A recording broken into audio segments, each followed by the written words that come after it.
C'est bon. On y va. Alors, avant de présenter et d'introduire nos invités que vous voyez à l'écran, pour ceux qui viennent pour la première fois, parce qu'on a pas mal de nouveaux participants, donc nous sommes un Linguaid, un cabinet conseil spécialisé dans le marché de la formation professionnelle en langues étrangères. Nous sommes deux consultants plein temps là, dans le cabinet. Moi, Joss et Andrew à côté de moi.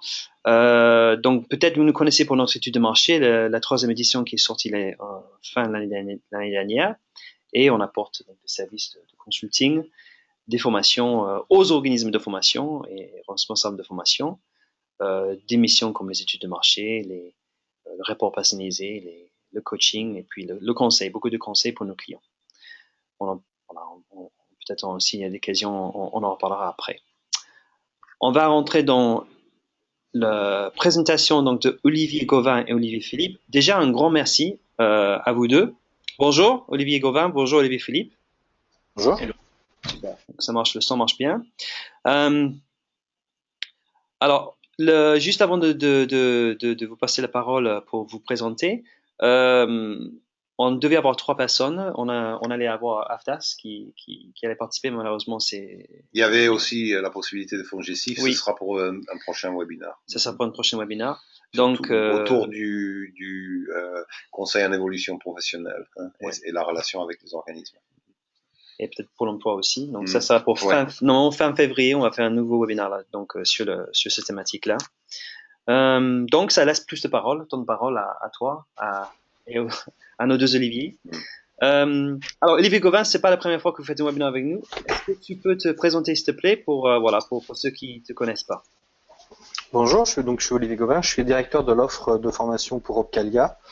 Voilà, donc je suis en charge, de professionnaliser les organismes de formation en tant qu'entreprise adhérente, et de faciliter l'accès à la formation pour nos entreprises également adhérentes, via des appels à projets ou des appels d'offres.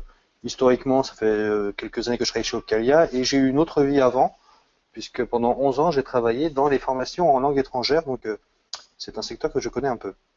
Un peu, 11 ans, oui, c'est plus qu'un peu. Mais en tout cas, tu connais bien le secteur, ça c'est très important pour nos participants aujourd'hui, nos invités qui sont tous donc issus de la formation linguistique. Hein. Tu as été directeur de centre, hein, c'est ça? Oui, j'ai eu plusieurs missions, mais j'ai commencé comme conseiller. Après, j'ai été directeur d'un centre en Île-de-France, mais j'ai fait quelques années aussi en province, en Aquitaine, à Bordeaux plus précisément, et aussi en région Auvergne, à Clermont-Ferrand. D'accord. Donc voilà, donc autant la problématique régionale que parisienne, des fois c'est des choses que je connais un peu, et il peut y avoir des spécificités qui sont un peu différentes en fonction des régions. Super, bon merci Olivier Gauvin. Olivier Philippe, donc première fois que vous faites un webinaire avec nous. Pareil, est-ce que vous pouvez vous présenter s'il vous plaît? Oui, alors donc, écoutez, moi je suis dans le périmètre de la formation depuis 1997. D'abord sous une casquette organisme de formation, puisque pendant 7 ans, je travaillais chez Demos. Et ensuite, j'ai rejoint le monde des OPCA. Dans un premier temps, dans un OPCA qui s'appelait Habitat Formation. Et puis désormais chez Uniformation, où je m'occupe plus spécifiquement aujourd'hui de ce qui est offre vis-à-vis des salariés. C'est-à-dire ce que j'appelle mes 3 C, le CIF, le CPF et le CEP. Alors, pour ceux qui connaîtraient éventuellement moins bien Uniformation par rapport à notre éminent confrère qui est Opcalia, Uniformation travaille dans le secteur de l'habitat social, de l'économie sociale et de la protection sociale, donc un secteur d'activité large mais quand même délimité, où nous représentons à peu près 50 000 entreprises qui nous permettent d'avoir une collecte un peu inférieure à 350 millions d'euros. Voilà, en quelques mots. Super, donc vous avez un public souvent d'associations, si je ne me trompe pas, non? Vous travaillez comme adhérent? Oui, une majorité du monde associatif, mais pas uniquement. Nous avons également des entreprises sociales, des mutuelles, des fondations. D'accord, très bien. Alors, prochaine slide. Donc, on vous présente les thématiques. Donc, on vous a demandé de nous poser vos questions. Merci pour ceux qui ont pris le temps de le faire. On a divisé en 5 thématiques plus donc le temps pour d'autres questions. Si vous avez des questions au fur et à mesure, moi je vais modérer dans notre panneau de configuration. Je vais regarder. Voilà, si on peut, on va les proposer pour la thématique là. Mais sachez qu'il y aura du temps à la fin du webinaire pour reposer vos questions à nos invités ou à Andrew ou à moi aussi. Donc là, vous voyez donc les 5 thématiques, label qualité, référencement, distanciel et FOAD, procédure, taux et conditions de prise en charge du CPF, certification linguistique, conditions de règlement et relations avec les OF, et donc, 6e, autre question. On verra si on a le temps de tout couvrir, hein, parce qu'il y a effectivement pas mal de questions. C'est ambitieux. C'est ambitieux, mais on est toujours ambitieux. Voilà. On va donc laisser les micros ouverts pour tout le monde. On va quand même donner donc une thématique par personne, commençant par Olivier Philippe, sachant qu'Olivier Gauvin, voilà, tu peux intervenir à tout moment, à la fin, ou comme tu veux. Et simplement, on va poser les questions de la thématique directement à Olivier. Et puis pour le distanciel FOAD, par exemple, on repassera la main à Olivier Gauvin. C'est OK pour vous deux là? Comme ça? Ok. Les deux Olivier, a priori, on est d'accord.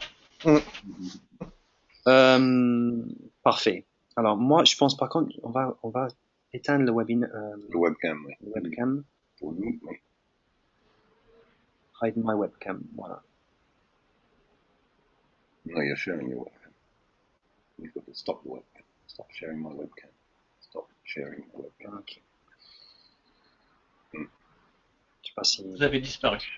On a Oui, dit ça y est. Parfait. C'est parfait. Oui, parce que c'est vous les stars. C'est hein. vous les stars, oui. Nous, on vous pose des questions. Comme ça, on se concentre sur vous. Alors, par contre, 2 minutes, Andrew, un point sur la réforme avant? Oui, tout à fait. Ok, donc je vais juste faire un petit point sur, en particulier le CPF fin 2015. Je vous préviens un peu, premièrement, je suis un peu enrhumé, donc il se peut que j'ai un quinte de tout pendant que je pose les questions. Vous m'excuserez d'avance, mais c'est pas contagieux en Si, pour moi. virtuel. Pour moi, c'est pas bon, par contre. Oui, ben Joss, c'est pas grave. Donc, fin 2015, il y a eu 200 000 validations de CPF. C'est à peu près un tiers de chiffre équivalent du DIF en 2014. Il y a eu à peu près 600 000 DIF. Donc on est à un tiers, mais 80% de ces validations concernaient des demandeurs d'emploi, alors que le DIF concernait surtout les salariés. Hein. Donc il y a quand même une baisse très forte. Il y a eu à peu près 50 000 validations pour les salariés. Ça fait un mois de DIF. Hein.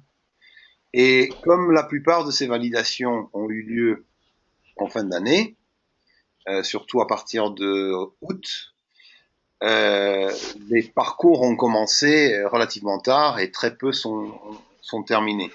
Donc on peut dire que le chiffre d'affaires, vu que pour les organismes de formation, 25% de leur chiffre d'affaires concernait le DIF, la baisse de chiffre d'affaires est quand même très importante, hein, puisque le CPF en chiffre d'affaires représente un peu moins de 10% du DIF, d'accord?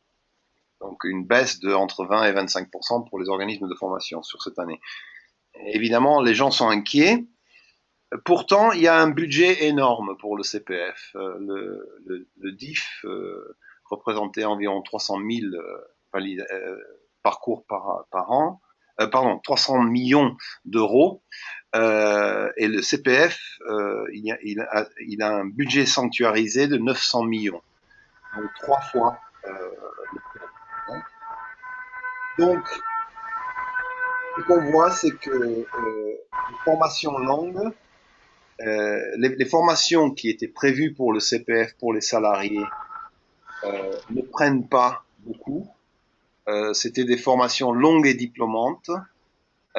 Et ce que disent les experts, c'est qu'en gros, il est difficile de faire une formation de 4000 heures, par exemple, lorsqu'on est salarié, et il est difficile pour les entreprises de prendre en charge euh, autant d'heures dans le temps de travail. Donc, en fait, 50% des CPF salariés ont concerné des formations courtes et en particulier les langues. Hein.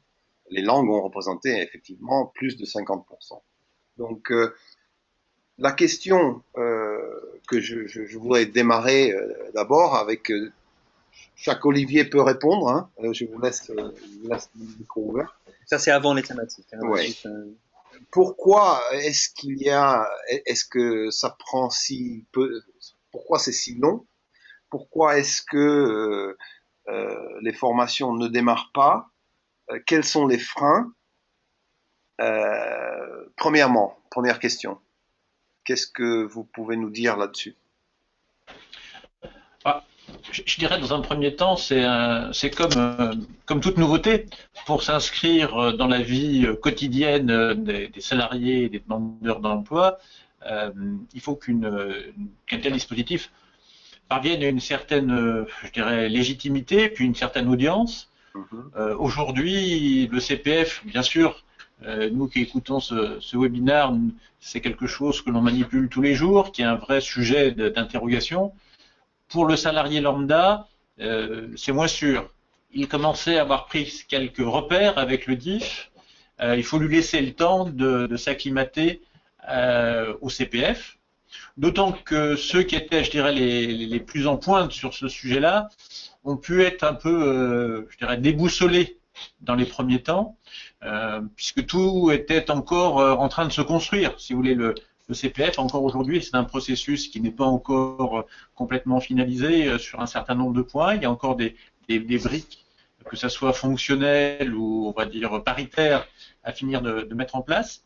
Vous savez également que la partie communication de la part de l'État a été plusieurs fois différée, donc les effets se sont fait sentir simplement en toute fin d'année 2015, ce qui ne veut pas dire que nous, OPCA, on n'avait pas déjà enclenché la mécanique auprès de nos adhérents auparavant, mais bon, tout ne peut pas se faire sur un temps aussi court, et il faudrait voir, si on veut faire des comparaisons, ce qu'était le DIF après un an. Je pense que voilà, ça, je sais pas ce que tu en penses, Olivier, mais on ne peut pas non plus demander à une mécanique qui est sur des logiques quand même assez innovantes d'être tout de suite bien connue de tous.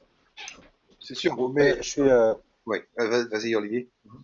Non, mais enfin, on va se répéter, mais je suis aussi d'accord aussi avec Olivier. On est en train de comparer un dispositif qui a eu quelques années et qui, a priori, quand on écoutait tout le monde, ne fonctionnait pas. Donc, je rappelle ce qu'on disait du DIF, avec un dispositif maintenant qui s'appelle le CPF et qui va prendre de l'ampleur, j'en suis certain. Notamment, nous, on le voit en termes de traçabilité, du nombre de demandes qui augmente d'une façon exponentielle tous les mois.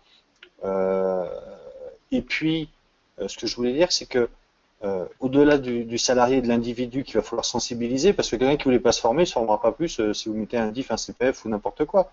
Donc l'idée, c'est aussi d'informer le salarié, mais aussi de ceux qui ont été aussi un peu troublés ou déboussolés ou perdus avec la réforme, ce sont aussi les responsables formation qui ont dû s'approprier l'ensemble des dispositifs. Et devant l'inconnu ou l'expectative, des fois, on est un peu attentiste. Donc je pense que ça a été un frein au développement du compte personnel de l'utilisation du CPF quand c'était pendant le temps de travail. Et puis, on oublie souvent que c'est tous les dispositifs ou tous les articles sont liés. Je pense que l'envol du CPF va se faire aussi avec les entretiens professionnels. Et la date butoir des entretiens pro, c'est dans quelques semaines. Donc, je rappelle, comme les OF sont aussi des entreprises, toutes les entreprises ont l'obligation d'avoir fait les entretiens professionnels au 28 février. Voilà. Donc, comment? Il inclut les OF linguistiques. Oui, qui inclut toutes les entreprises ayant un salarié. Oui. Et donc, donc je pense qu'après ça, on va avoir une demande qui va augmenter. Et on le voit notamment dans les langues. Mm. Pour être plus précis sur les formations en langue, on a vu que les demandes de CPF en langue ont augmenté quand les responsables de formation ont aussi compris le mécanisme du compte personnel de formation, que ça pouvait être un co-investissement entre l'entreprise et le salarié, et qu'ils pouvaient travailler sur cet axe. Donc voilà, donc je pense que ça va augmenter, et oui, il faudrait comparer de date à date, la première année du DIF avec la première année Il du faudrait, CPF. effectivement, bon, c'est une question qui revêt une certaine importance et même urgence pour les organismes de formation parce que effectivement, la baisse du chiffre d'affaires a été très forte, surtout dans les langues. On s'est retrouvé, comme je disais, entre 20 et 25% en moyenne de baisse de chiffre d'affaires comparé à 2014 et une augmentation des défaillances multipliée par 4. C'est-à-dire que il y a eu 8 défaillances, hein, ça veut dire sauvegarde, redressement et liquidation en 2014. Il y a eu 23 en 2015. Donc c'est presque une multiplication par 4. Et la situation se tend parce qu'effectivement le point clivant, le point dangereux, c'est quand la trésorerie manque et la trésorerie des organismes a commencé à baisser. Hein. Donc c'est une question qui les concerne très fortement. Qu'est-ce que vous pensez va inciter les salariés et les entreprises à prendre en main le CPF, à avancer là-dedans? Qu'est-ce qu'il faut faire? Qu'est-ce que les organismes doivent faire, à votre Je avis? pense que les organismes doivent aussi bien maîtriser le dispositif et informer leurs contacts responsables de formation. C'est un travail en commun. Je pense que nous, OPCA, on le fait, que ce soit Uniformation, Opcalia ou les autres, on informe aussi nos entreprises adhérentes du dispositif, mais c'est à chacun de pouvoir échanger et de pouvoir informer. On est tous dans le même secteur d'activité, et donc on doit tous avoir le même discours. Et donc, je pense qu'un organisme de formation doit aussi parfois proposer des dispositifs de financement. Et moi, toutes les réunions que j'ai pu faire aussi avec des prestataires de formation en langue étrangère, c'est qu'on voit bien quand même que les entreprises ont commencé à...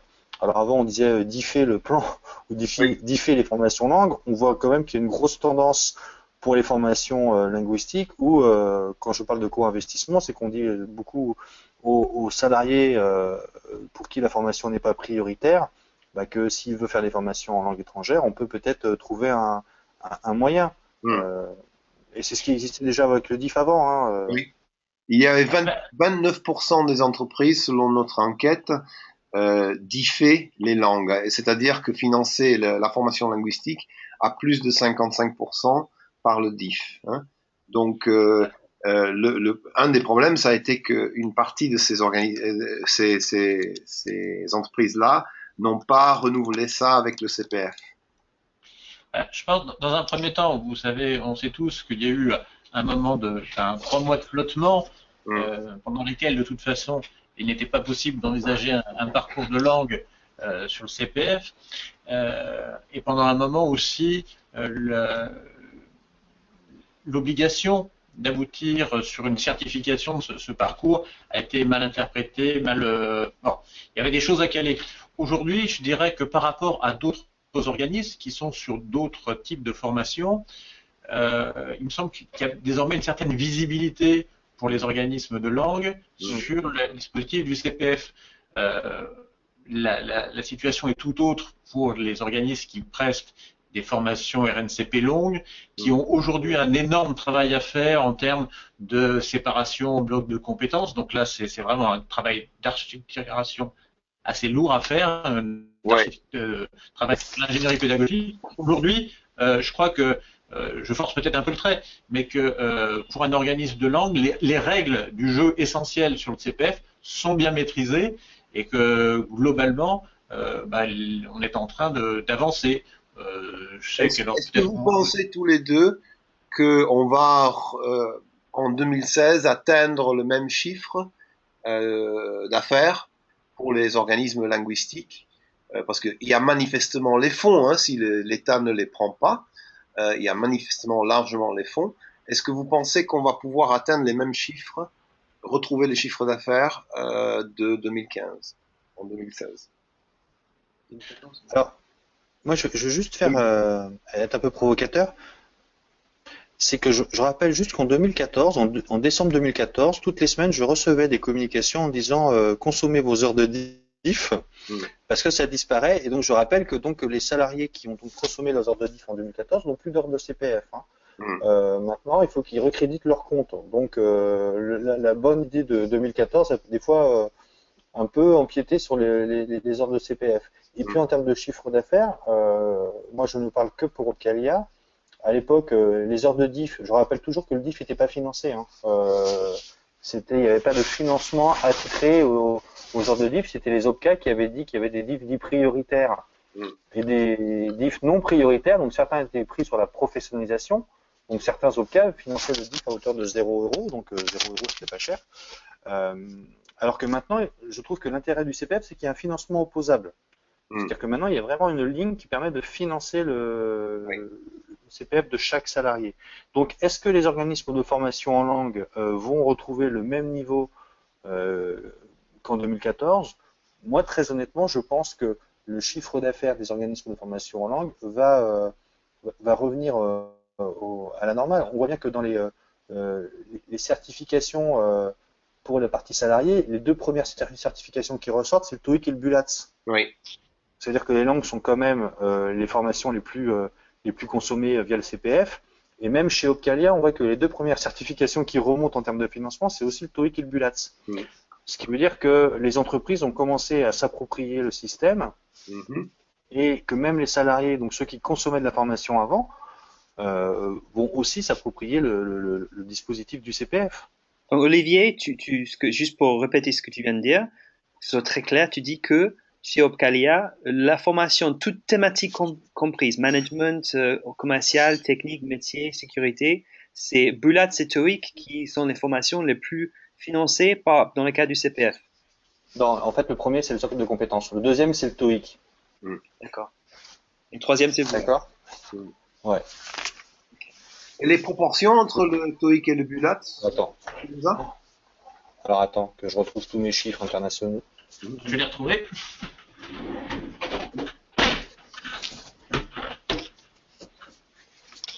Je peux chanter en attendant, mais si quelqu'un pouvait meubler, ce serait mieux.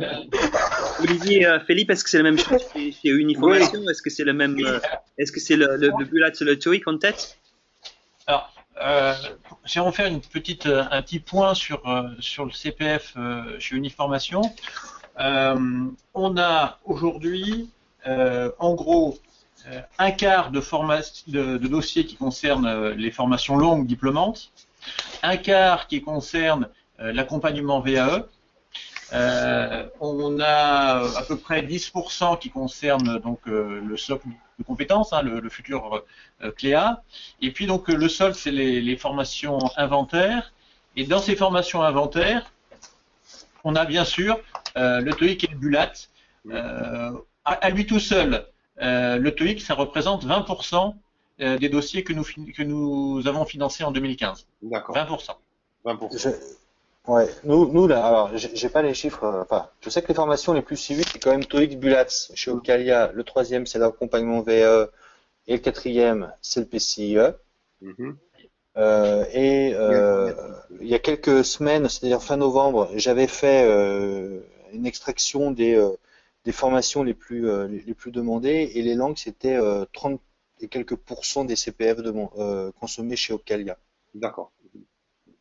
Oui, donc moi je suis pas, enfin c'est pour ça que c'est vrai que c'est compliqué, on peut pas dire le contraire, mais je trouve que les organismes de formation en langue sont peut-être les mieux armés aujourd'hui pour pouvoir utiliser le CPF. Oui, c'est notre conclusion dans l'étude, c'est que même si c'est effectivement, comme tu dis, assez lourd comme procédure avec la certification, etc., c'est vrai que c'est les formations qui sont les plus faciles presque à mettre en place pour le CPF. Donc, si les organismes parviennent en fait à profiter de ça, vu qu'il y a quand même un budget très conséquent, on peut effectivement retrouver un bon chiffre d'affaires. La question, est-ce que le gouvernement risque euh, de prendre une partie de ce budget s'il n'est pas utilisé? Non.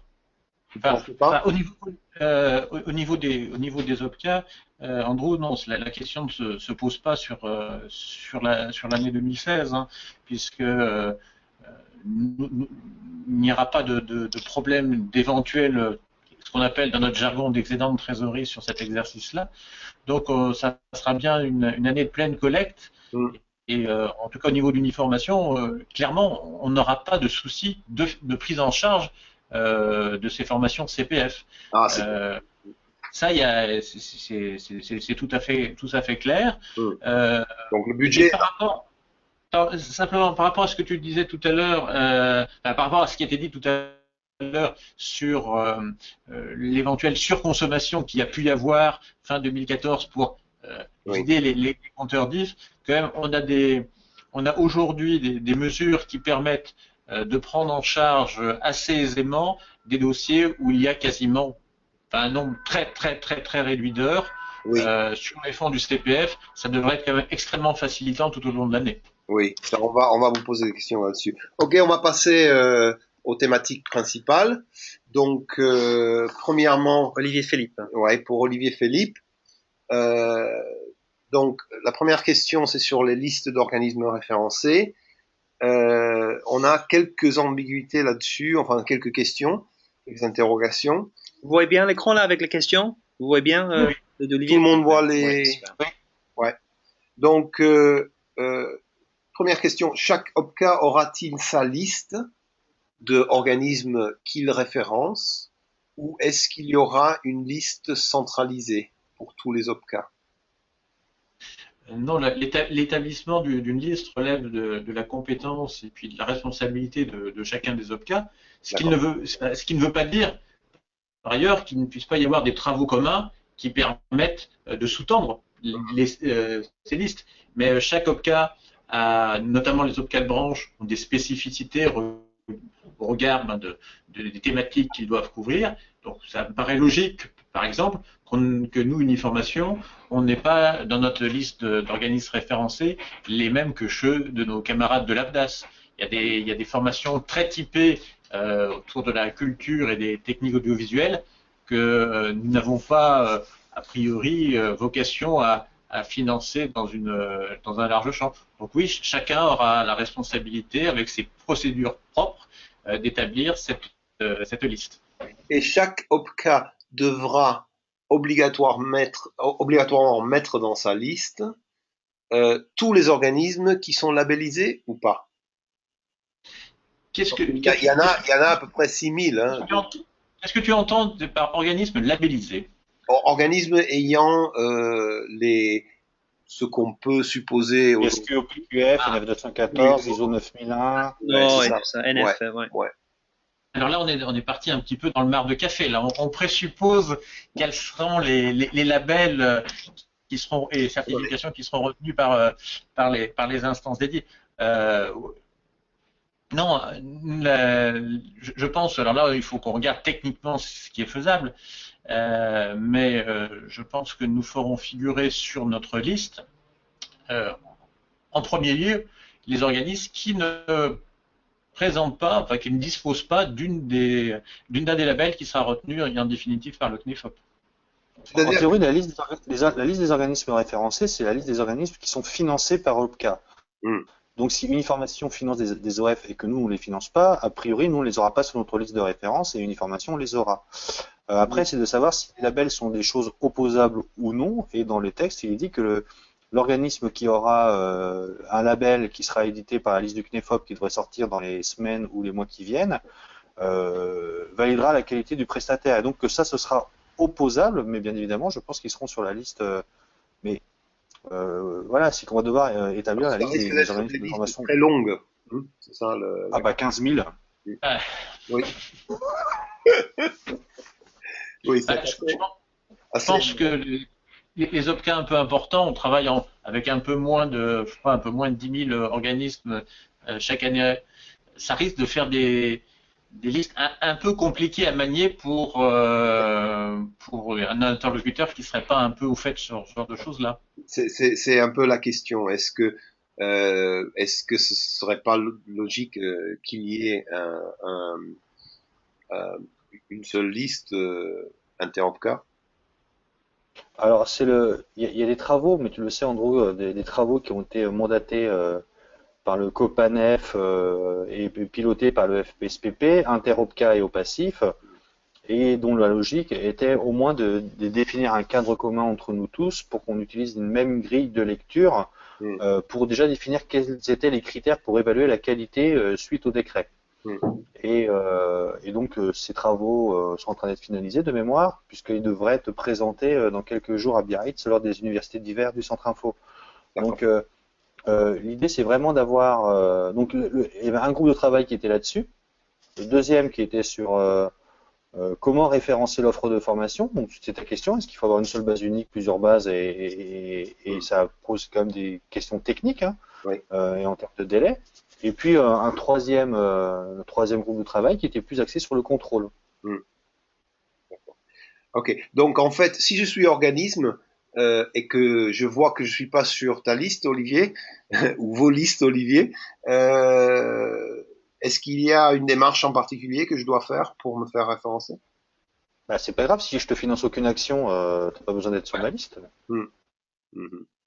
Donc ce Il y a pas sera, une ouais, ce sera, faut pas oublier que nous, on est quand même au service aussi de nos adhérents, et c'est probablement sur les organismes qui apparaîtraient soudain dans notre paysage, ça sera à la demande d'un de nos adhérents qui aura eu je dirais un bon feeling avec un organisme de formation qui nous demandera euh, est-ce que cet organisme est susceptible d'être référencé dans votre liste de façon à ce que je oui, puisse donc en avoir fait, des ce sera des parts. listes évolutives. Ce sera juste Ah, ceux que Bah oui, vous financez. on Mhm, d'accord. n'est pas du tout sur une logique d'une liste figée qui sera publiée le 1er janvier et qui Mhm, sera valable du 1er janvier au 31 décembre. mhm, C'est une liste qui est amenée à évoluer quotidiennement. mhm, et puis il faut pas confondre la liste des actions que nous finançons avec la liste des organismes avec lesquels nous allons contracter via des appels à projets. C'est vraiment deux choses différentes. On oui, peut très bien travailler avec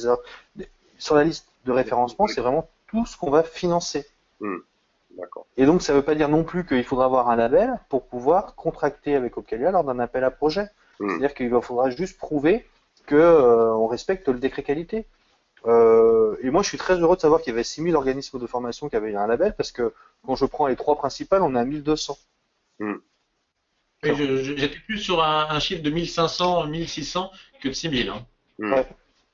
mhm. D'accord. Et quelle est la liaison entre ces listes et la liste intercarif?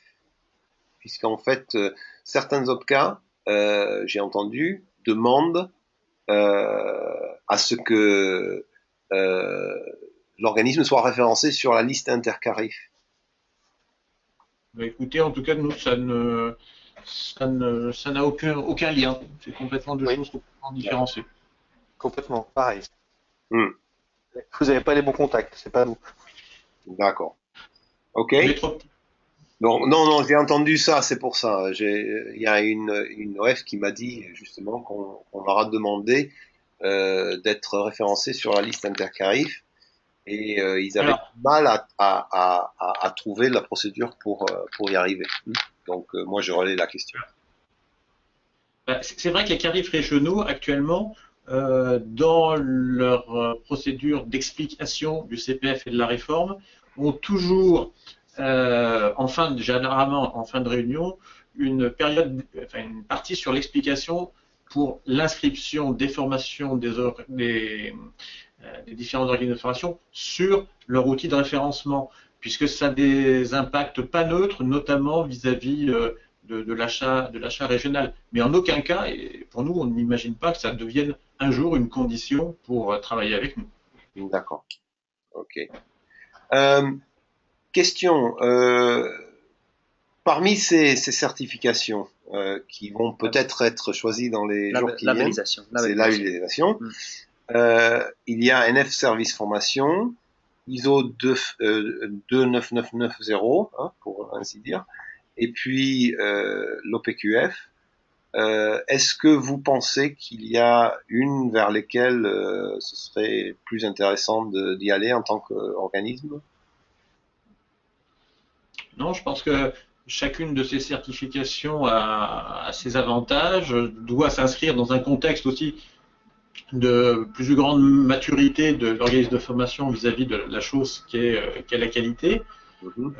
Mais en tout cas, pour nous, en tant qu'OPCA, à partir du moment où l'organisme détiendra l'un de ces labels ou certifications, pour autant qu'il figure sur la liste qui sera éditée par le CNEFOP, nous n'aurons pas, je dirais, un sous-classement parmi ces certifications et labels qui auront pour nous la même valeur. D'accord. Ok. Donc une question aussi sur la certification qualité des indépendants et des structures de portage. Les indépendants, en fait, c'est un peu difficile pour eux d'accéder à ces trois labels principaux parce qu'ils sont plutôt orientés vers des organismes qui ont des locaux, etc. Et c'est des procédures très lourdes.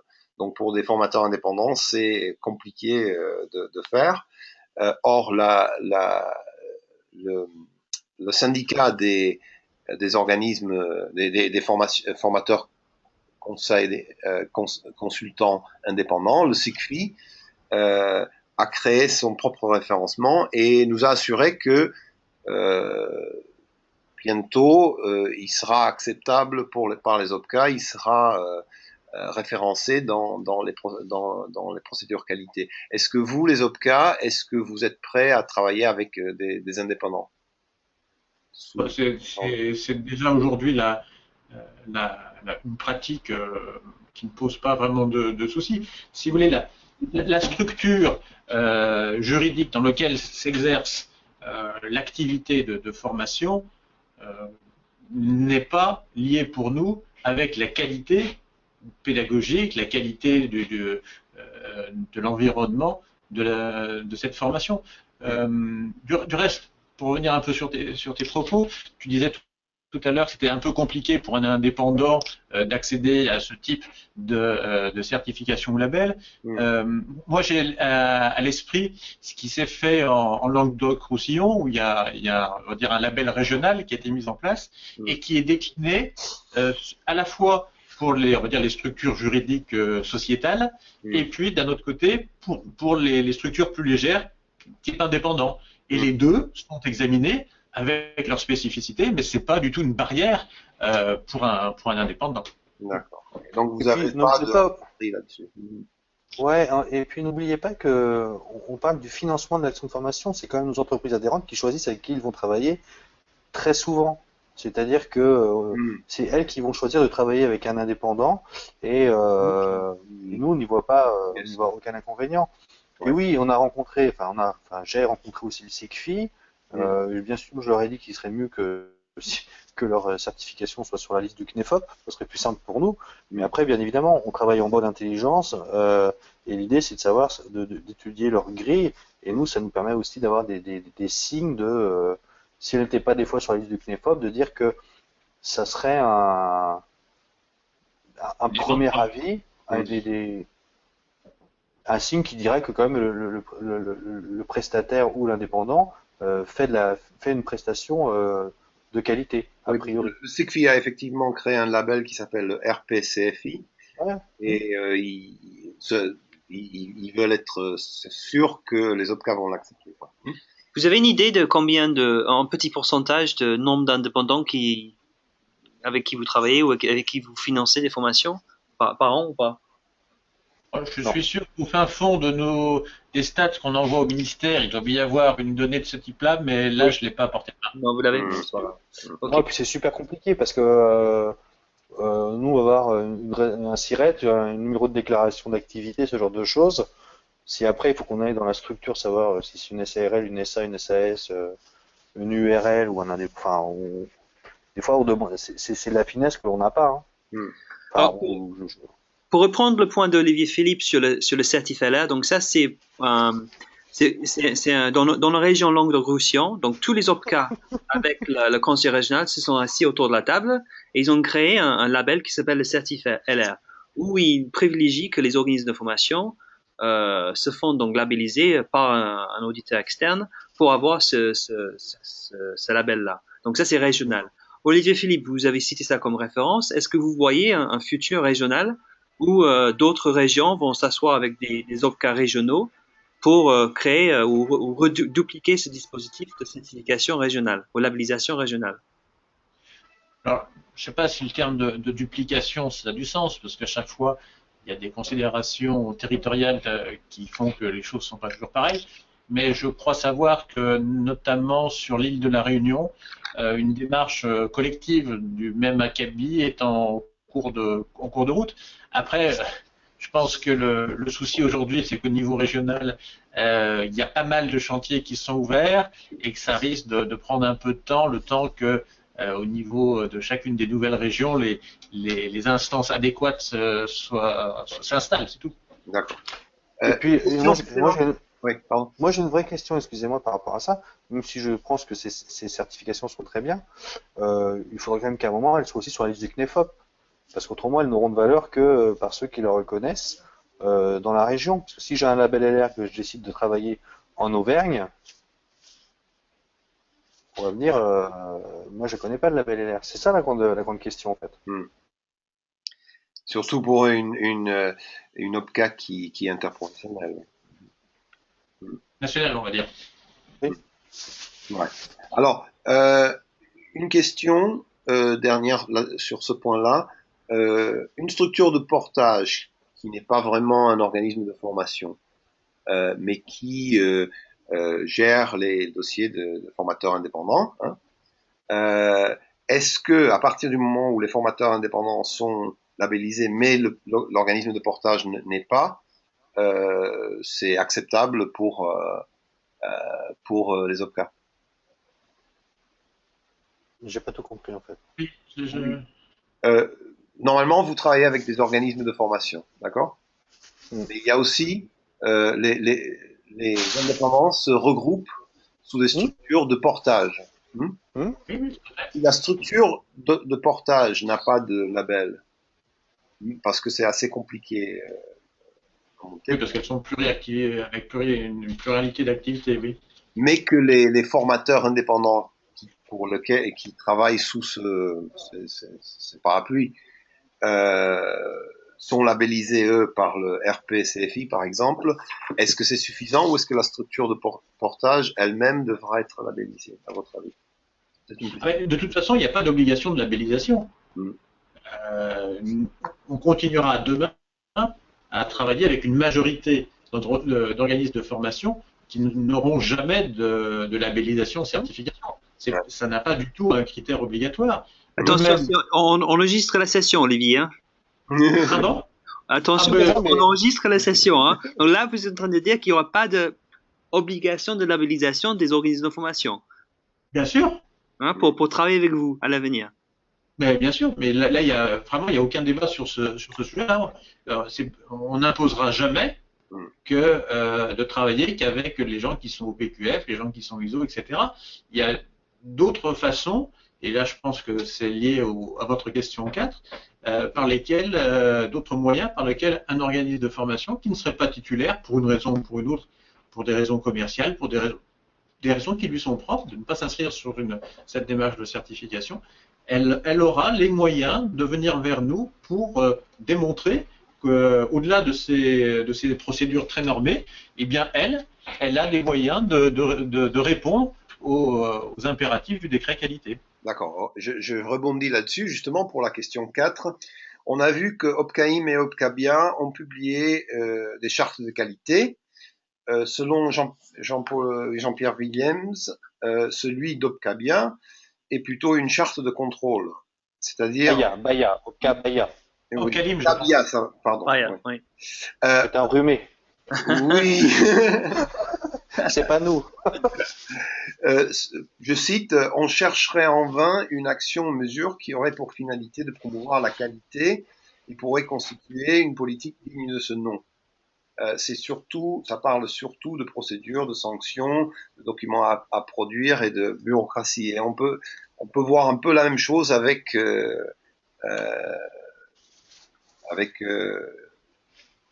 dans les deux chartes qualité qui ont été produites jusqu'à présent. Ils sont plus concernés par la procédure que par promouvoir la qualité. Est-ce que vous allez avoir vos propres chartes et quel sera l'esprit un petit peu? Voilà. Mais je pense que le décret qualité, c'est quelque chose qui est procéduré, qui est une procédure. Il faut prouver que l'on fait des choses. C'est pour ça qu'on parle souvent de deux choses différentes. Je trouve qu'on confond. Pour moi, le décret qualité, c'est pas l'évaluation de l'impact, c'est pas l'évaluation de l'action de formation. C'est que, a priori, est-ce que tout ce qui a été mis en œuvre, les procédures en interne de l'organisme de formation, a priori, vont bien pouvoir délivrer une formation qui réponde aux besoins de son client. Oui, c'est ça. Ouais. Bah oui. Donc c'est du déclaratif, c'est du procéduriel. Et après, je pense que pourquoi ils font aussi un travail dans ce style, c'est que la difficulté n'est pas de faire rentrer des gens sur une liste de référence. La difficulté parfois, c'est le déréférencement.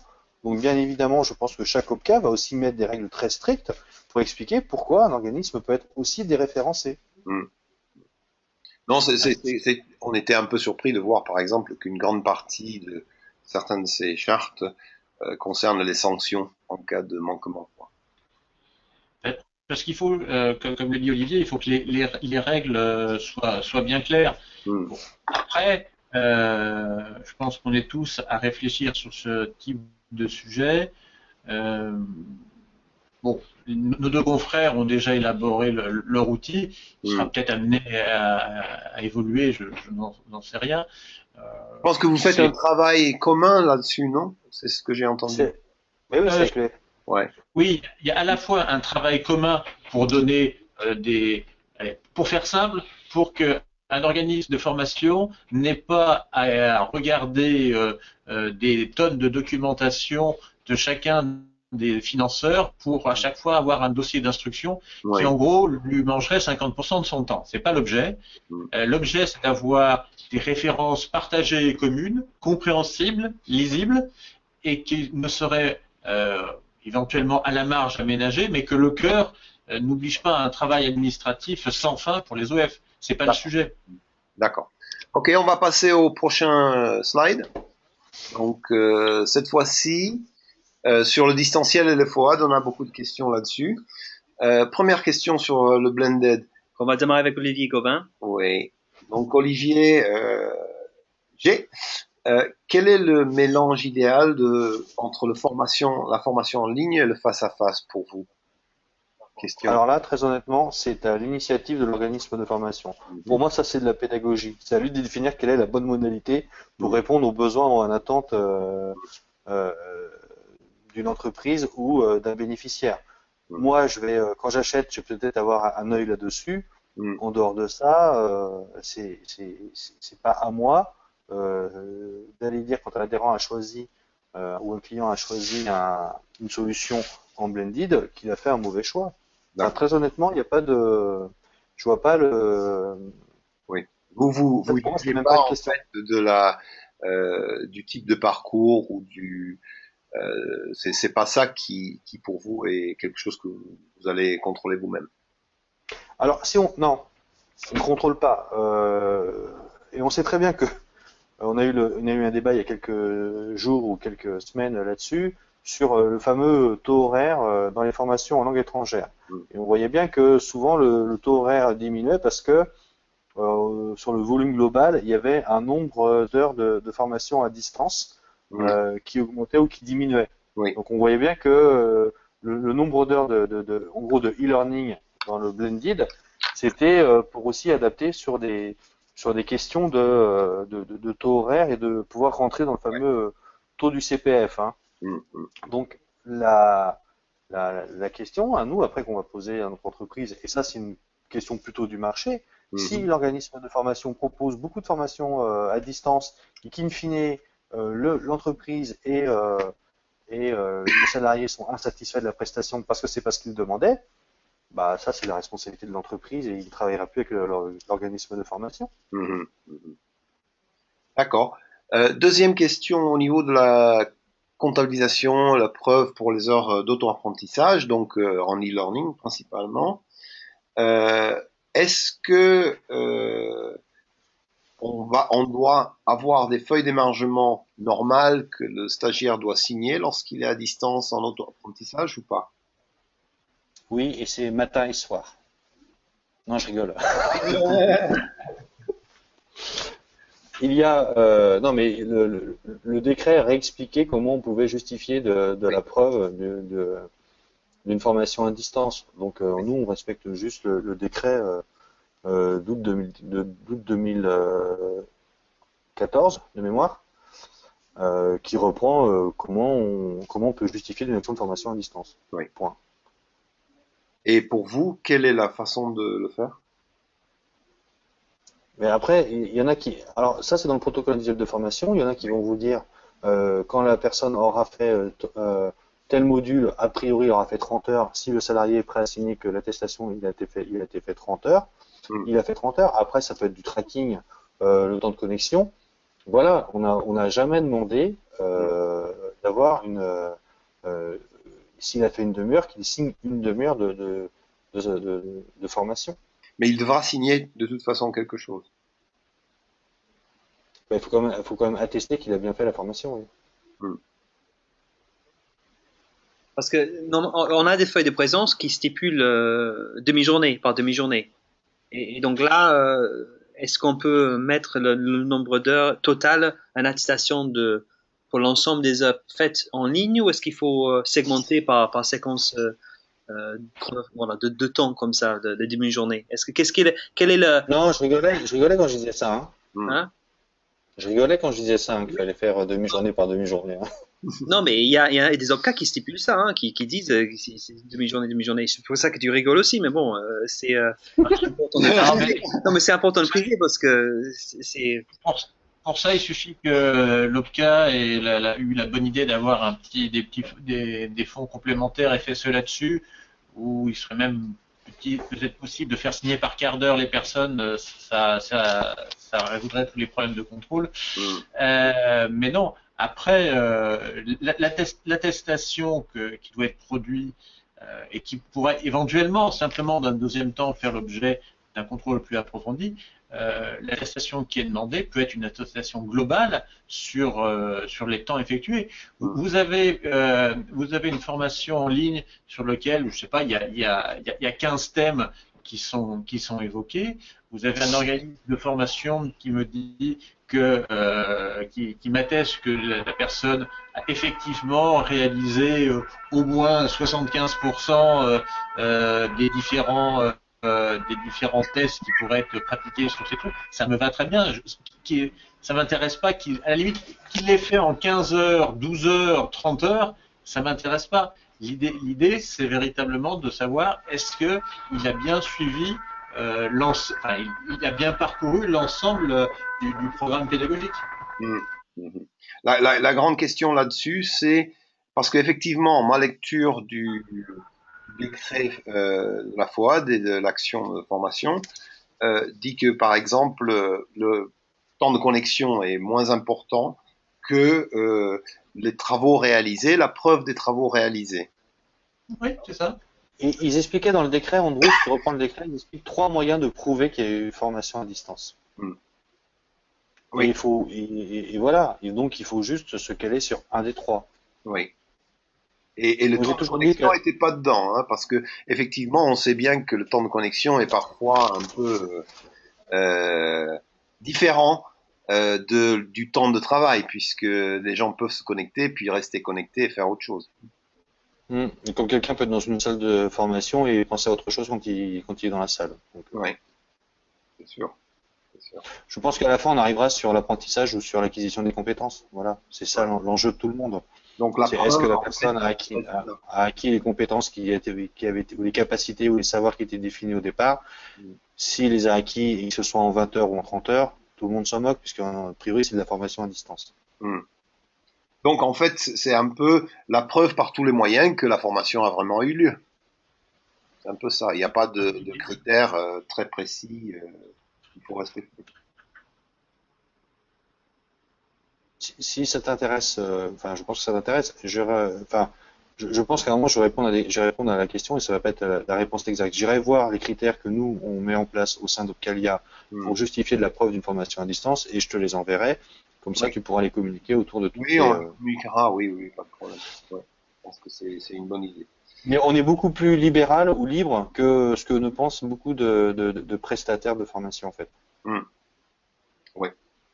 Alors, au niveau des présences et absences pour ce type de formation, est-ce que les absences, vous les financez ou pas? Ou est-ce que... Le concept d'absence sur une formation e-learning, c'est pas évident à peser ça. C'est sûr. Il était là, mais il n'était pas là. Voilà. En principe, si c'est du e-learning, c'est une des modalités ou des spécificités de la formation, c'est qu'en théorie, il peut faire ça quand il veut. Oui. Donc c'est un peu bête de caler quelque chose et de ne pas être là. Après, si c'est une formation par téléphone et que tout a été mis en place et que la personne ne répond pas, si c'est ça, pour les langues, c'est souvent ça. Hein. Dans la formation à distance, c'est que ce sont des formations téléphoniques. Hein. Et c'était souvent là aussi qu'il y avait la question des feuilles de présence, puisque je me rappelle, on envoyait aux bénéficiaires la feuille de présence par fax, qu'il signait et qu'il nous renvoyait par fax pour prouver qu'il avait bien fait sa demi-heure. A priori, quand quelqu'un fait une formation et qu'il n'est pas là, ce n'est pas de la formation.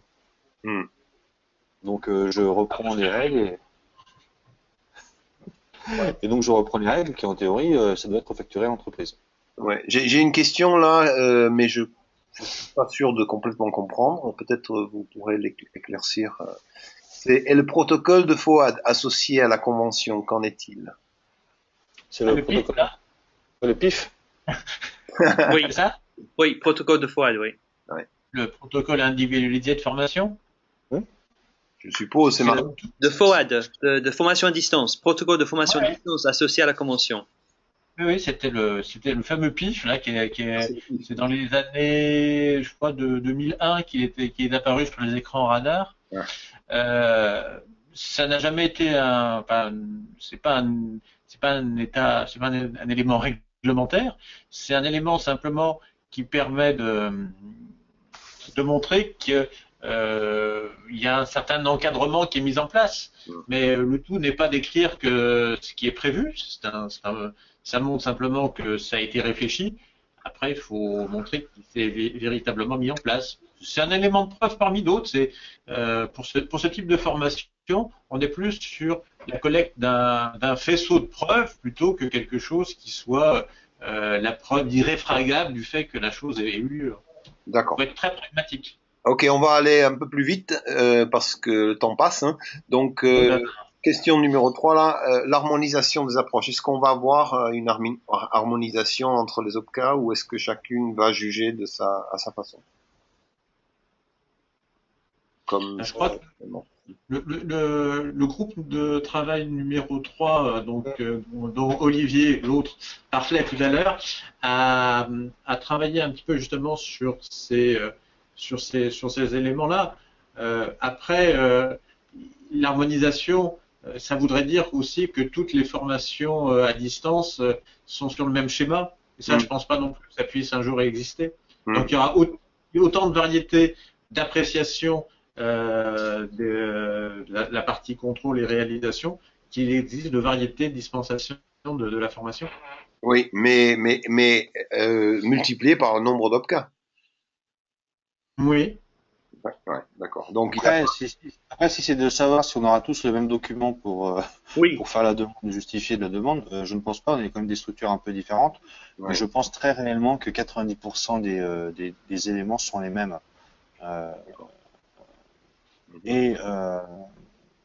Et puis, alors je pense une formation comme Opcalia, si l'organisme de formation a des questions, on est assez disponible pour pouvoir répondre à l'ensemble des interrogations et renvoyer les documents, car je suppose que comme tout OPCA, on a tous nos documents sur nos sites internet. Donc il n'y a pas de, la plupart du temps, il suffit d'aller sur le site internet de l'OPCA et d'aller voir les documents ou voilà, les documents à remplir pour pouvoir faire une demande de prise en charge, que ce soit en présentiel ou à distance.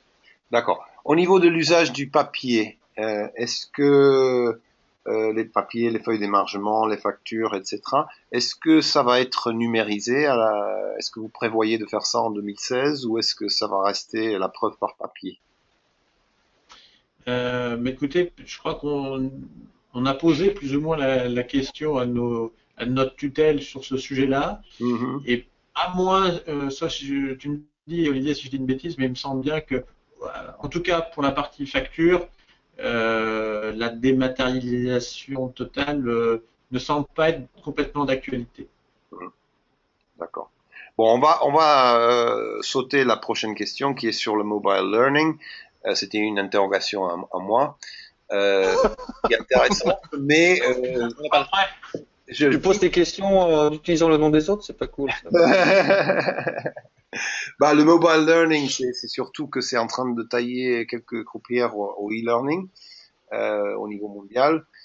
Que pour l'instant, on se demande comment, par exemple, un site comme Babel ou Duolingo, etc., lorsqu'ils ont leur partie premium, peuvent être pris en charge par les OPCA, quoi. Ah, c'est un système d'abonnement. Oui. Ouais.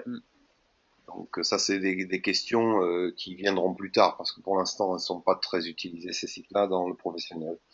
Ok, donc on va passer à la troisième partie, au niveau des procédures et prises en charge. Donc, Olivier Philippon, l'évolution 2016-2017, quelle va être, est-ce que vous pensez que les taux de prise en charge que vous pratiquez actuellement, bon, quels sont-ils? Est-ce qu'ils vont rester pareils ou est-ce qu'on va avoir une évolution? Est-ce qu'ils risquent de baisser?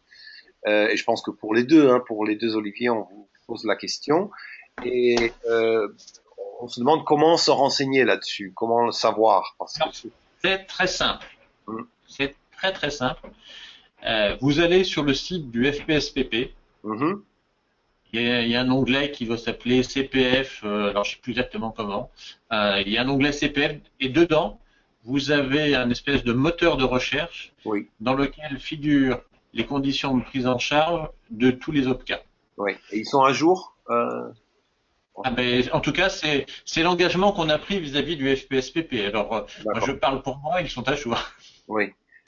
Oui, puis je pense qu'après, il suffit aussi d'aller sur le site de l'OPCA et vous les avez, les taux de prise en charge. En fait, nous, on a fait un tableau qu'on a mis en annexe de notre étude de marché, mais qu'on a aussi envoyé à nos abonnés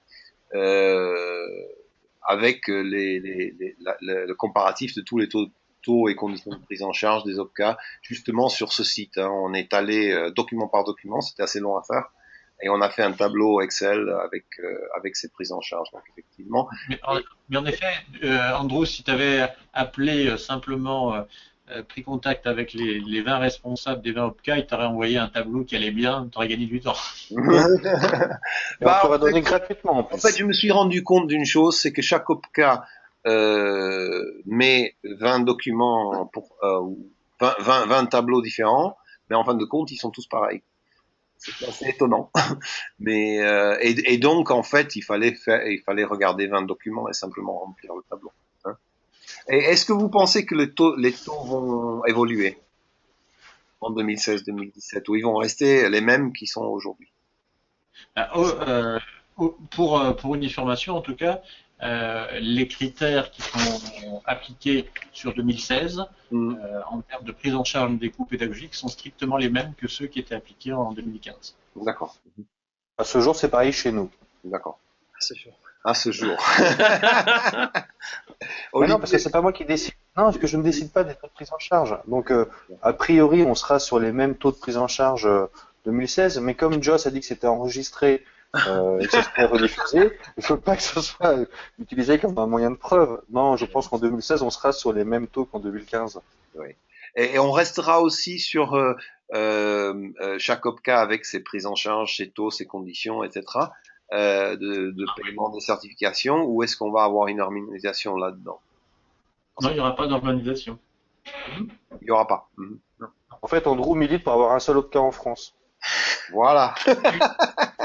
Oui, mais Avec, si possible, un vous serez tous les charge 2 de 100 ans. euros par heure. Ok, donc on passe à la prochaine question. Au niveau de la formation interentreprise, est-ce qu'elle est possible dans le cadre du CPF? Parce que on voit effectivement, lorsqu'il y a plusieurs OPCA, si vous avez 5 personnes et chacune a une OPCA différente, avec des taux et des conditions de prise en charge, des taux de, enfin des conditions de certification différentes, etc., c'est très compliqué de monter un dossier interentreprise. Pourquoi? Quoi Pourquoi? Moi, je vois pas le problème. Il faut faire un dossier individuel pour chacun. Comme des- ce soit dans le CPF ou dans n'importe quel type de formation, oui, il faut Ouais. un dossier par type, par entreprise. Mm. Parce que si c'est de l'interentreprise, a priori, il y a plusieurs entreprises autour de la table en formation, d'accord? Et je sais pas si c'est ce que tu dis, Andrew, mais ça voudrait dire que le taux de l'heure est calé sur le taux de prise en charge de l'OPCA. Ça serait pas bien, ça. Non, ça serait pas commercial, ça. Ouais. La grande difficulté, c'est comment harmoniser, oui. Effectivement. Ah non, c'est pas une question d'harmonie. On a eu souvent le débat ensemble. Je sais que ce que je dis est compliqué c'est facile à le dire de mon côté, d'accord? Et je le répète tout le temps, c'est facile quand je le dis parce que je ne suis pas dans la situation de l'organisme de formation. Quand on est dans un marché commercial, a priori, on a un produit qui a un tarif. Mm. Et donc, le prise en charge de l'OPCA doit peut-être pouvoir être financé à 100% ou à 80% le coût de la formation en fonction du taux de prise en charge. Mm. Ce qui veut dire qu'autrement, une entreprise, si j'ai 4 entreprises autour de la table, je vais vous dire, si les 4 ne payent pas le même prix, qu'il y en a une qui paye, je sais pas, 20 euros et l'autre qui paye 50 euros, bah, je suis celle qui paye 50 euros, je commence à me poser la question pourquoi l'autre qui est à côté paye 20 euros. Oui. En fait, normalement, moi j'ai assisté à une formation avec Actulia et la directe a stipulé que une formation ne doit pas être normalement financée en fonction du tarif pris en charge par l'OPCA. Eh bien évidemment. Oui. Autrement, on appelle ça un marché, c'est comme le marché des lunettes. Hein. Oui. Dites-moi quelle est votre mutuelle et je vous fais le prix de la lunette. Voilà. Je rappelle, Olivier, que tu es toujours enregistré. Non mais ça, je le dis à tout le monde, ça.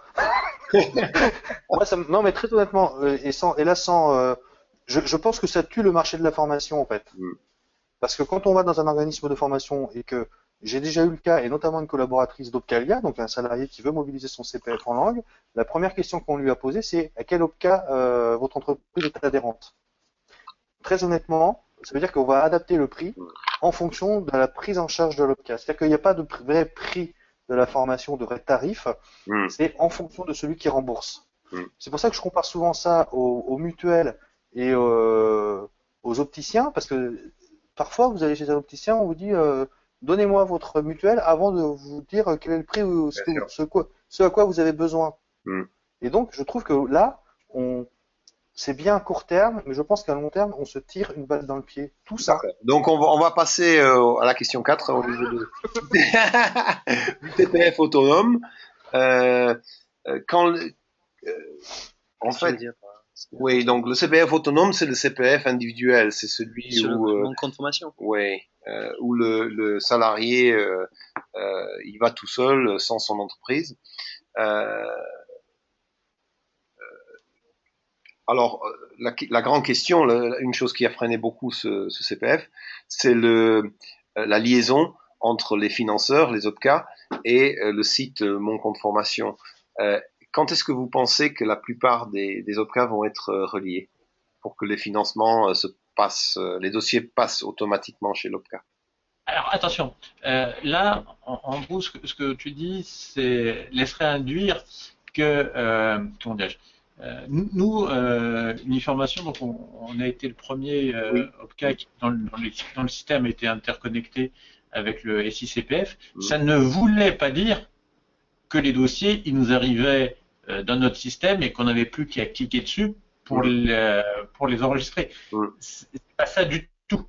C'était plutôt dans l'autre sens. C'est vrai que dès que nous les avions engagés, automatiquement l'information était déversée dans le SI de la Caisse des dépôts. C'est un des éléments qui va faciliter, mais c'est une condition, mais c'est pas la seule qu'il faut remplir.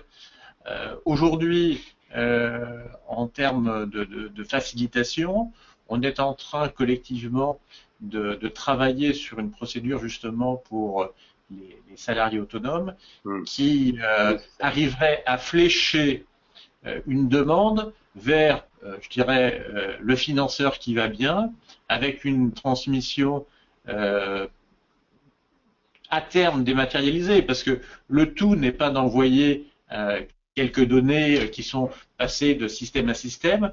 Derrière, vous avez déjà un minimum de justificatifs, d'éléments explicatifs à transmettre. Donc à ce moment-là, on est tout de suite sur de la gestion documentaire et ça demande quand même une architecture de système qu'on ne peut pas concevoir en un claquement de doigts. Donc ça, c'est en cours de réflexion. Je crois qu'au niveau de la maîtrise d'œuvres stratégiques de la Caisse des dépôts, ça commence à être plus ou moins planifié, mais ça ne viendra pas tout de suite. D'accord. Il y a quand même des étapes intermédiaires qui vont être mises d'ici là, qui vont faciliter les choses. Ce que j'ai vu, c'est que sur le site Mon compte formation, j'ai vu qu'il y a un document unique pour tous les OPCA, pour le CPF autonome en fait. Oui. On peut le télécharger et ça sert pour tous les CPF autonomes.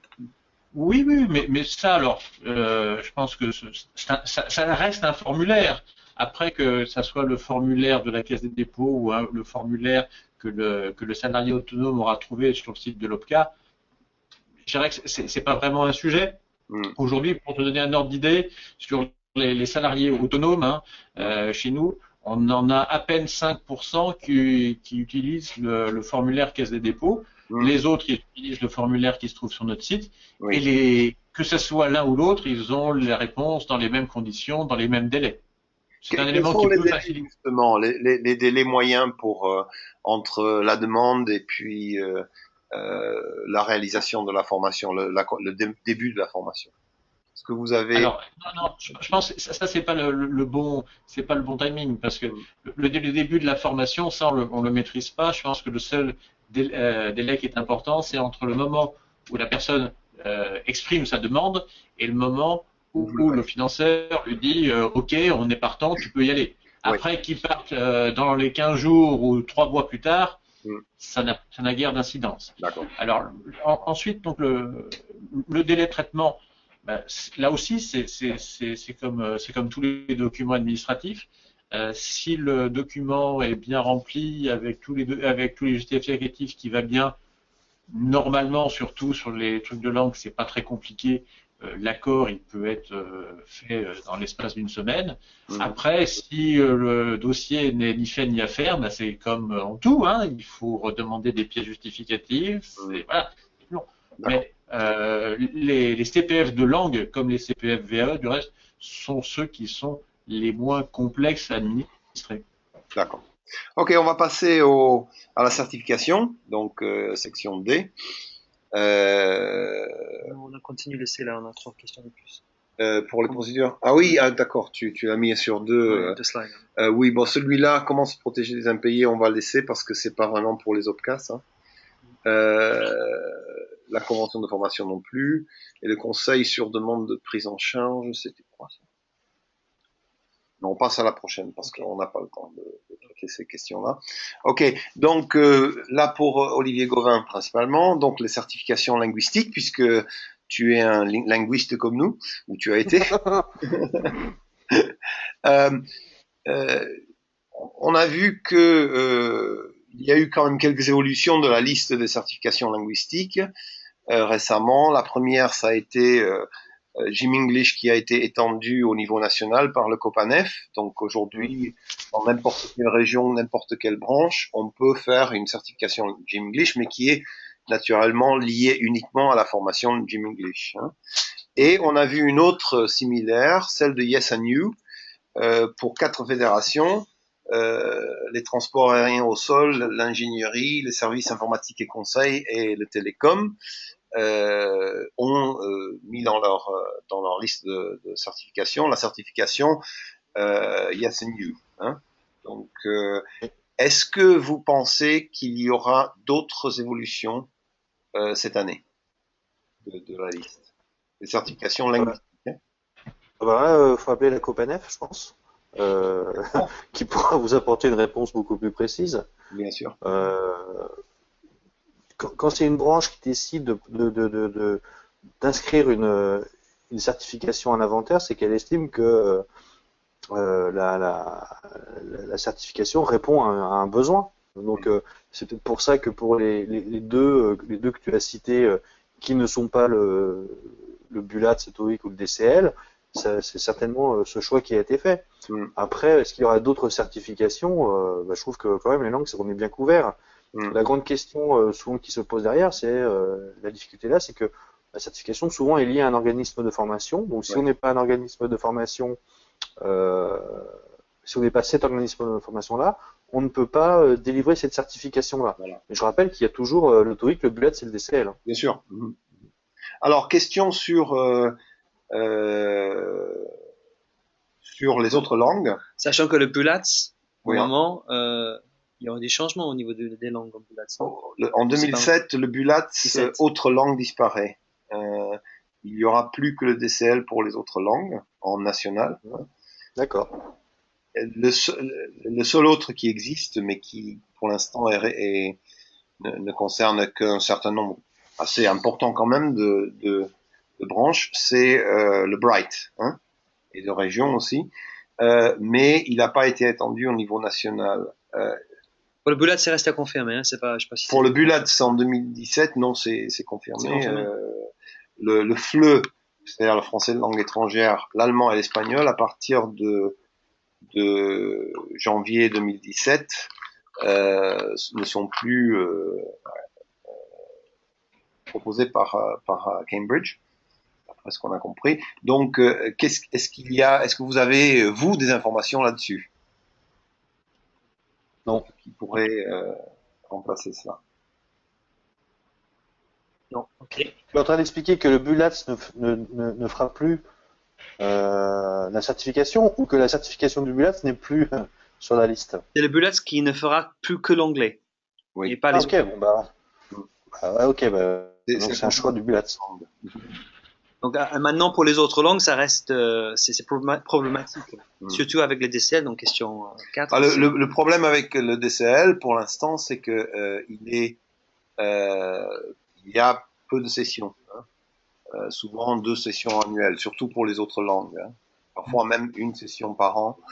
Là, on va se renseigner auprès du DCL, hein, pour ça. Mais s'il n'y a plus le BULAT autres langues pour le FLE, l'allemand et l'espagnol, effectivement, ça réduit beaucoup le choix, quoi. Sur le FLE, il y a d'autres. Si le BULAT disparaissait, il y a d'autres référentiels qui pourraient trouver à s'appliquer. Donc là, sur le FLE en particulier, moi, je ne suis pas du tout inquiet.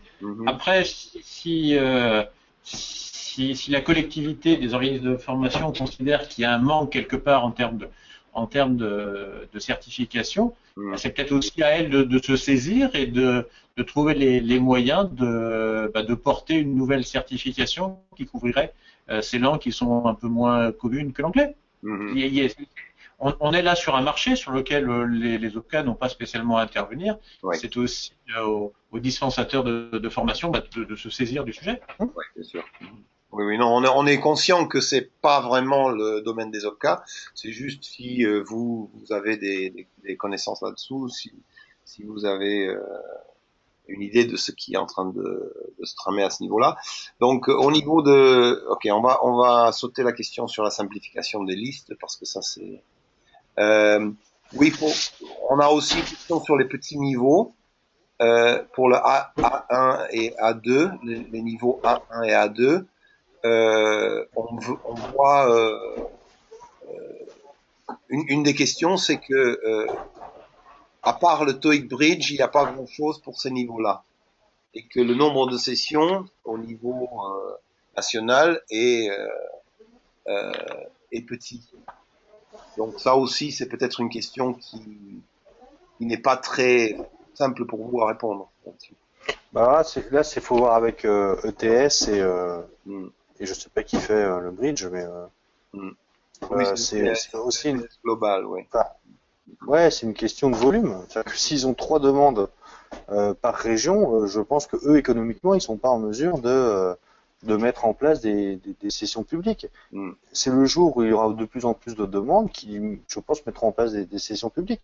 Parce hmm. que quand tu dis petit niveau, c'est que je rappelle, hein, avant l'année dernière, 99% des formations, il n'y avait pas de TOEIC, de BUATS à la fin. C'est Hmm. quelque chose qui est apparu parce qu'il y a un financement qui est lié. Oui. Donc, le marché va s'adapter.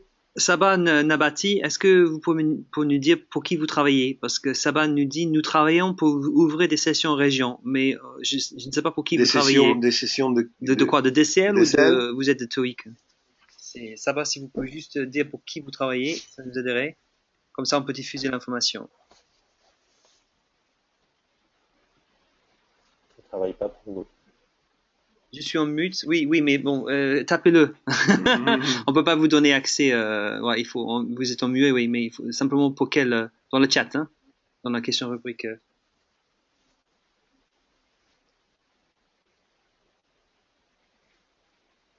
ETS, d'accord. ETS global, voilà. D'accord. Donc Saba Nabati dit qu'il y a des sessions. Elle travaille donc pour ETS global et elle dit qu'il y aura des sessions, voilà, qui vont ouvrir de plus en plus en région pour couvrir les besoins en région. Très bien.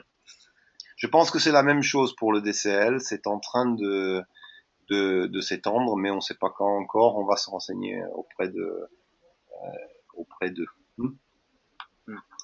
Bon, il y a de l'attente, oui.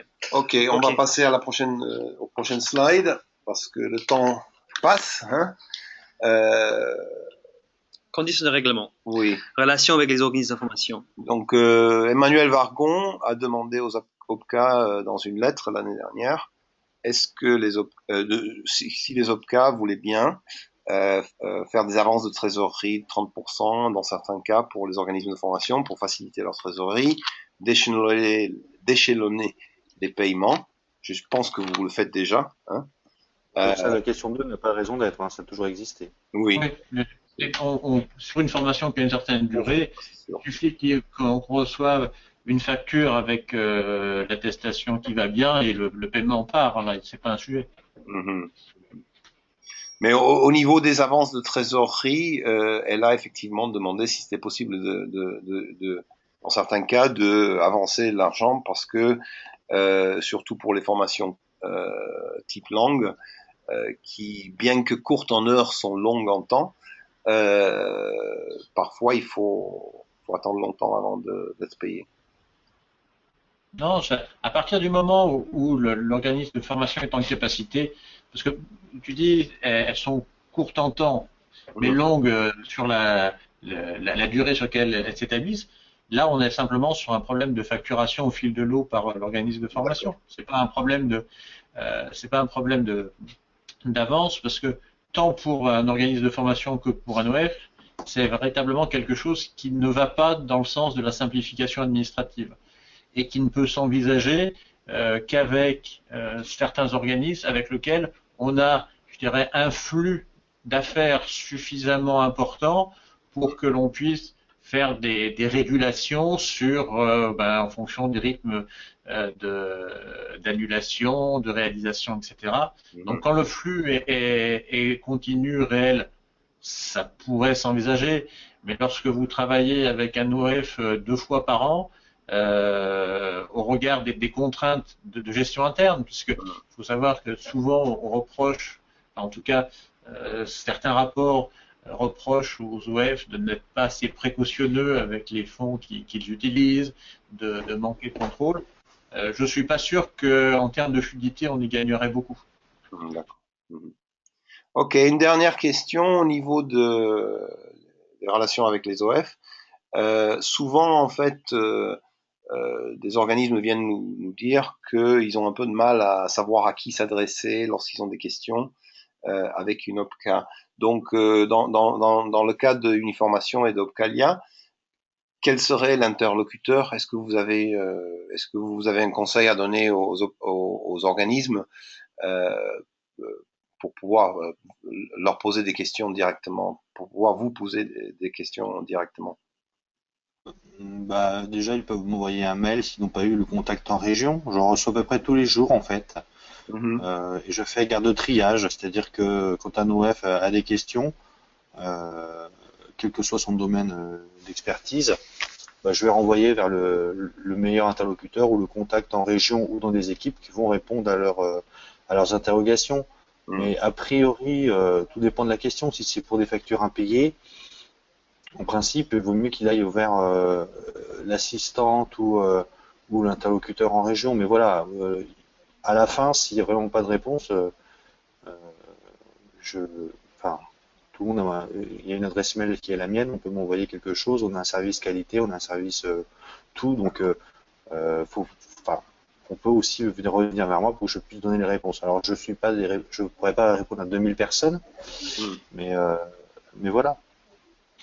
En plus, comme Olivier le disait tout à l'heure, dans un grand nombre de cas, l'interlocuteur naturel de l'organisme, c'est notre adhérent, c'est pas spécialement le cas. Après, nous, chez Uniformation, donc on a un numéro dédié aux prestataires de formation sur lequel, en fonction de la nature de leurs questions, ils sont orientés, on va dire, vers l'interlocuteur qui va bien, parce qu'en effet, il y a la partie purement au règlement, pourquoi est-ce que j'ai pas été payé, pourquoi j'étais... Donc là, on va dire, pour faire simple, ça va vers nos services de comptabilité, et puis pour tout ce qui est réponse à appel d'offres, questions sur la qualité, il y a d'autres interlocuteurs. Donc là, véritablement, on a un numéro dédié qui a été rénové depuis, il n'y a pas longtemps, depuis le 4 janvier de cette année. Normalement, s'il devait y avoir des choses qui se passent pas bien, n'hésitez pas à nous alerter. Mais normalement, vous l'avez là ou pas? Je peux le mettre dans le chat? Ah oui, bien sûr, c'est le 069 32 22 76. 0, allez-y, répétez-le. Alors, attendez, je ne sais pas si vous allez pouvoir le voir. Est-ce que vous le voyez? Là, voilà. On a bien vu? You have to look at the... Voilà. Ah, ok. Là, on les voit. Ok. Bon, c'est sur le site aussi, j'imagine. Tout le monde a vu? Est-ce que tout le monde a vu? Et il est sinon sur la homepage du site, ne vous inquiétez pas. Okay. Oui. Pour les formations CPF, est-ce que c'est possible d'envoyer aux OPCA des factures intermédiaires en fonction des cours déjà consommés, avec tous les justificatifs? Bien sûr. Une question. Bah oui. Oui? Oui, c'est ce qu'on disait. D'accord. Ok, juste pour être sûr. Donc, passe à la... Bon, c'est fini. Ces autres questions, on avait d'autres questions, hein. Les mesures en faveur des petites entreprises en 2016, les abondements du CPF. Est-ce que c'est intéressant dans certains cas de viser d'autres dispositifs pour les langues, comme la période pro, le CIF? On avait une question sur le CEP, mais ça, on va le réserver à une prochaine webinaire. Et puis une question sur l'externalisation de la formation, qui est plutôt une question que j'ai posée moi, parce que effectivement, on voit ça comme en raison de la complexité, on voit des organismes qui placent de la formation, etc., qui commencent à se développer pas mal là-dessus, parce que pour certaines entreprises, c'est trop compliqué. Donc ça, c'est des questions. On va peut-être les sauter cette fois-ci, hein, puisqu'on arrive à la fin du webinaire. Est-ce que vous avez, donc les participants, on va garder 5 minutes de plus de nos invités, si c'est OK pour vous deux. Est-ce que vous avez d'autres questions sur n'importe quel thème pour les invités? J'espère que nous, on a répondu au fur et à mesure des questions qui sont venues. Voilà. On attend d'autres questions. Beaucoup de remerciements déjà, donc ça c'est super. Est-ce que saisissez l'opportunité. Est-ce que vous avez une question pour un représentant d'OPCA? Dernière chance. Voilà, ça arrive. Pendant ce temps, j'en profite pour faire à nouveau un peu de pub. Voilà. Voilà. Toc, toc, toc, vous voyez. Donc là, ça concerne en fait la question 2 sur les formations longues pour lesquelles les titulaires n'auraient pas suffisamment d'heures CPF. Donc nos instances paritaires ont décidé de reconduire intégralement les dispositions qu'elles avaient prises l'année précédente. C'est-à-dire si vous arrivez avec un dossier éligible, ne serait-ce de 800 heures avec 2 heures sur votre compteur CPF, eh bien le delta, on les finance quand même au même taux que les heures CPF. D'accord. Les 798 heures qui restent? Ouais. Alors, notre record aujourd'hui est une formation de 2614 heures, où la personne est arrivée avec 98 heures de CPF, mais je crois que nationalement, sur cette thématique d'abondement, on est devancé par nos collègues de l'AFDAS qui ont financé sur ce type-là une formation de 3000 heures. J'ai vu même le record national, c'est 7000 heures. Il y a une formation qui a été. Mais qu'est-ce que, non, mais attendez, qu'est-ce qu'on ferait en 7000 heures? Moi, je veux bien, je veux bien qu'on fasse 3000 ou 7000 heures, mais même un diplôme d'éducation nationale, c'est 1200. Ouais. Tu peux J'ai vu ça, j'ai vu au-delà. le record national. Alors, 3000. Là, tous les OF de langue, vous demandez 4000 heures, hein. Oui. Sur la formation la plus longue que nous, indépendamment du dispositif qu'on finance, c'est les infirmières qui font quand même 4200 heures, mais au-delà, je n'avais pas connaissance qu'il puisse y avoir quelque chose de plus. Ouais. Oui, l'infirmière, c'est sur 4 ans, non? Ouais. 3 ans? Ouais. Oui, sans doute, oui. Non, mais nous aussi, la politique d'abondement continue, mais bien évidemment, on est vigilant aussi par rapport au nombre d'heures qu'on finance. Parce que, pour revenir quand même, qui est votre cœur de métier, si un organisme de formation en langue nous propose une formation de 1000 heures avec un TOEIC à la fin, on va quand même être suspicieux. Oui, bien sûr. Une question supplémentaire, c'est au niveau des TOEIC, justement. Si vous faites un TOEIC une année, vous faites 30 heures, vous faites un TOEIC, l'année prochaine vous faites 30 heures, vous allez devoir refaire un TOEIC à chaque fois, à chaque parcours. S'il y a 3 demandes de CPF consécutives, à chaque fois vous devrez passer le TOEIC, même si on sait que on verra pas la différence sur 30 heures. je me ferai la même réponse. S'il y a 3 demandes de CPF consécutives, on va demander une certification. Mais souvent dans les langues, je te rassure, Andrew, souvent le nombre d'heures est déjà bien consommé. Question, question comme ça aussi, est-ce que vous savez qui va remplacer Madame Vargon? Est-ce que vous avez des infos là-dessus? Olivier Philippe. Zut, non. Elle a déjà été nommée. Elle a été nommée, Joss. Ah bon? Oui, elle a été nommée, oui. D'accord. Ouais. Joss est en retard d'un mois. En fait. En retard vraiment là, parce que je lis les questions et je n'y pense pas à la réponse. Oui, elle a non, mais je ne retiens plus son nom, mais vous allez sur Internet et vous allez voir son nom. Mais Olivier a une technique avec sa webcam, elle pourra vous aller sur Internet et Ah non, avez-vous la rencontré? Avez-vous la rencontré? C'est pas voilà, j'ai mal lu les questions. Est-ce que vous allez la rencontrer, la remplaçante? Vous en tant qu'OPCA ou vos directeurs? Non, d'accord. Je suis pas. Peut-être que notre direction l'a rencontré, mais je suis pas au courant. D'accord. Oui, en tout cas pas sur les sujets ici. Enfin, elle est en fonction depuis le 4 janvier, hein, donc. Ouais, c'est ça. Ça fait 3 semaines. Ouais. Ça donne pas assez de temps pour networking. Il faut qu'elle apprenne ce que c'est la formation professionnelle déjà, je pense.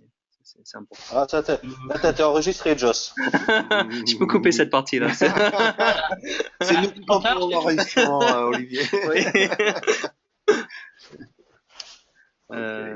Okay. Vérifie s'il y a d'autres questions, Joss. Pour les 200 heures pour les demandeurs d'emploi. Oui.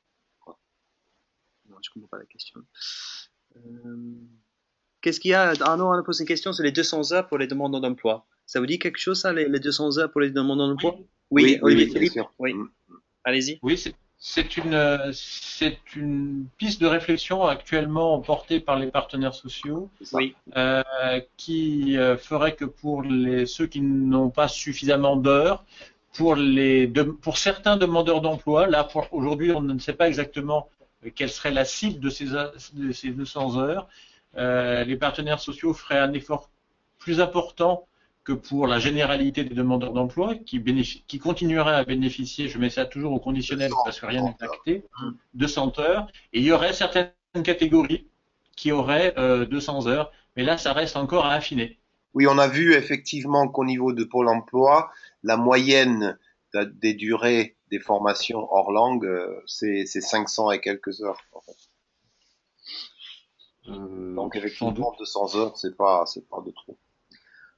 Bon, bah, écoutez, il est 4 heures, donc là on a plus de questions de la part de nos participants. Il reste quand même plus que 50 personnes avec nous, donc vraiment on a eu un taux de participation très très fort. Merci à tout le monde. Merci à tout le monde qui a participé. Merci à vous deux. Il y a Lévi qui fait encore de la publicité. D'accord. Karine Chevet. Ah oui. Ok. Voilà. Allez, on apprend actuellement. Voilà, tout l'organigramme de la DGFP. Olivier a fait un CPF réalisation cinéma. Oui. D'accord. Ah, ce serait une bonne idée. Ouais. Et survie en milieu hostile.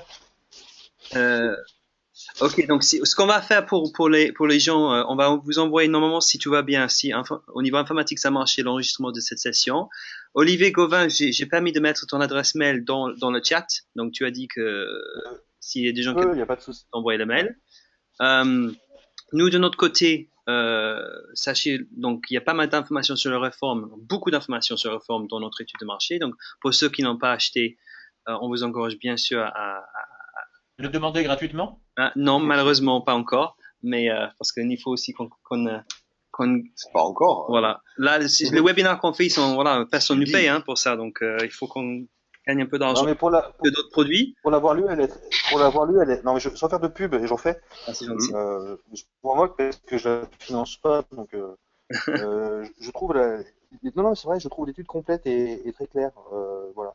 Et je trouve que c'est un très bon outil. Ah ben c'est pour les organisations de formation. Ouais. Effectivement, je t'ai jamais posé la question parce que je te l'ai montré, mais tu m'as pas donné de feedback là-dessus, donc c'est sympa. Ben voilà. C'est gentil.